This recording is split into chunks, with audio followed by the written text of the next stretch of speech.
Student, আমি তোমাদের AN sir তোমাদের সকলকে স্বাগত জানাই। আজকে আমরা কথা বলবো যে প্যানেলে শিবুর লক্ষ্মীদের নাম এসএসসির তড়িঘড়ি নিয়োগ কি দুর্নীতি ঢাকার চেষ্টা, বড় বিপদে চাকরি প্রার্থীরা। এটা বলার আগে তোমরা যারা চ্যানেলে নতুন তারা অবশ্যই কিন্তু চ্যানেলটিকে সাবস্ক্রাইব করে রাখো। পরবর্তীতে কিছু এসএসসি সংক্রান্ত কিছু আপডেট আসা মাত্রই আমি তোমাদের সঙ্গে শেয়ার করে দেবো। চলুন এবার শুরু করা যাক। হ্যালো স্টুডেন্ট, তোমরা কি ভাবছো 21শে জানুয়ারি মেধা তালিকা বেরোলেই সব মিটে যাবে?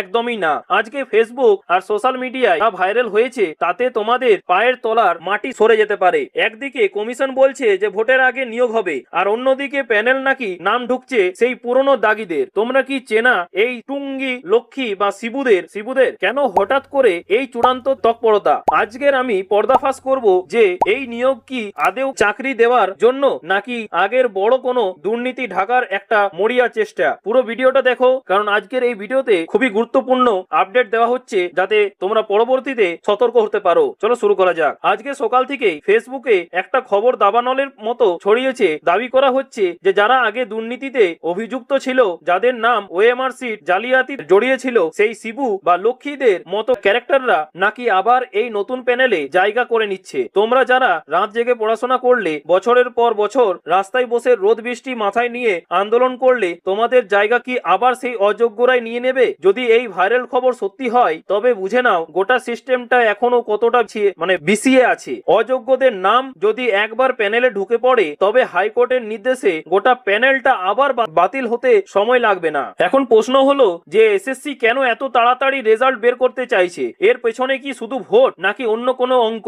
তিনটি পয়েন্ট তোমাদের সামনে তুলে ধরছি। পয়েন্ট নম্বর 1 হচ্ছে নির্বাচনের আগে মানুষের রাগ কমানো। 2 হচ্ছে পয়েন্ট নম্বর 2 হচ্ছে আদালত বারবার ডেডলাইন দিচ্ছে, যদি কমিশন নির্দিষ্ট সময়ে প্যানেল না দেয় তবে অধিকারিকদের জেল পর্যন্ত হতে পারে। আর পয়েন্ট নম্বর 3 হচ্ছে, যেটা সব থেকে গুরুত্বপূর্ণ, অনেকে সন্দেহ করছেন যে নতুন প্যানেল তৈরি করে পুরনো অযোগ্যদের বৈধতা দেওয়ার চেষ্টা হচ্ছে।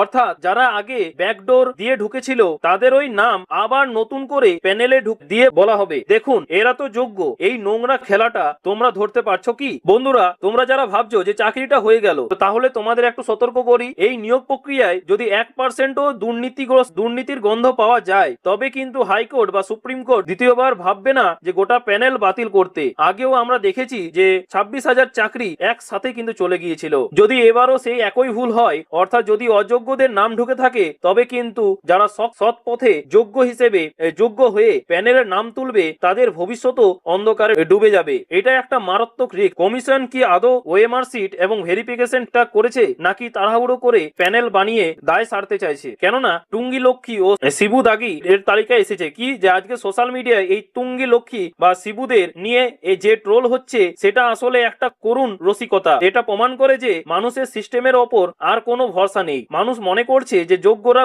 গোল্লা পাবে, আর যারা শিবুদা বা কোনো নেতার হাত ধরবে তারাই তালিকায় আগে থাকবে। এই যোগটা যদি বাস্তবে সত্যি হয় তবে তোমাদের মতো হাজার হাজার মেধাবী ছাত্রছাত্রীর স্বপ্ন কিন্তু শ্মশানে পরিণত হবে। তোমরা কি সত্যিই চাও এই জট পাকানো নিয়োগে যোগ দিতে? তোমাদের এখন একটাই কাজ, খুব সতর্ক থাকতে হবে। 21 তারিখ যখনই মেধা তালিকা বেরোবে, তোমরা শুধু নিজের নাম নয়, তোমাদের পরিচিত অযোগ্য কারণ নাম সেখানে আছে কিনা তাও খেয়াল রাখবে। কারণ দুর্নীতিবাজদের নাম থাকা মানেই তোমার চাকরিটা কাল বিপদে পড়বে। তোমরা কি মনে করো এই তড়িঘড়ি নিয়োগ আসলে দুর্নীতি ঢাকার কোনো ঢাল, নাকি এবার সত্যি স্বচ্ছ নিয়োগ হবে? কমেন্টে তোমাদের ক্ষোভ বা মতামত নির্ভয়ে জানাও। আর এই ভিডিওটা শেয়ার করো যাতে সবাই জানতে পারে যে ভেতরে আসলে কি খেলা চলছে। পরের আপডেটের জন্য চ্যানেলটা এখনই সাবস্ক্রাইব করে রাখো। দেখা হচ্ছে পরের ভিডিওতে। Thank you. পাশে থাকবেন, সুস্থ থেকো।